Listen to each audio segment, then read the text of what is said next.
और परोक्ष का गहरा नाता है, और वो नाता हमारी डे टू डे लाइफ में नज़र आता है। प्रत्यक्ष वो जो हमें दिखता है, परोक्ष वो जो दिखता नहीं है मगर होता है। मतलब परोक्ष डायरेक्टली परमेश्वर द्वारा संचालित किया जाता है। आप देखिए, जन्मपत्री जो सभी की होती है, तो हर इंसान अपनी ज़िंदगी में ऐसे मोड़ पर आता है जहाँ वो अपनी जन्मपत्री खुलवाता है। वो जिस ग्रह की उसको तकलीफ होती है उसके लिए उससे कुछ उपाय बताया जाता है। फिर जब वो उसको उपाय को करता है तो उसका वो काम हो जाता है।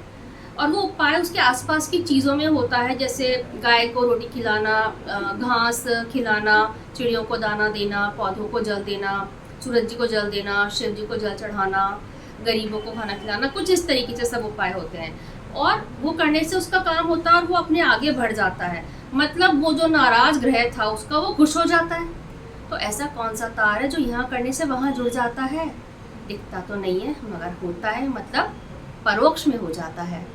अब आप देखिए, सूर्य है, वो सूर्य ग्रहों के राजा है। सूर्य अपने पाथ पर सतत चलता जाता है।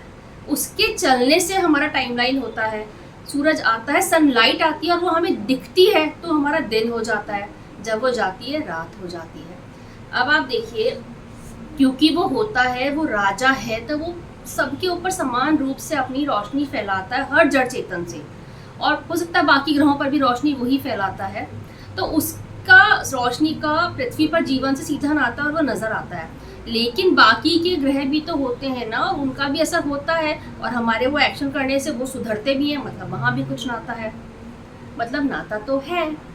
अब आप ब्यूटी देखिए भगवान की, उन्होंने क्या करा है, हमारे आइज़ के स्पेक्ट्रम को कुछ इस तरीके से सेट किया है कि वो जो चाहता है वही हमें दिखाता है।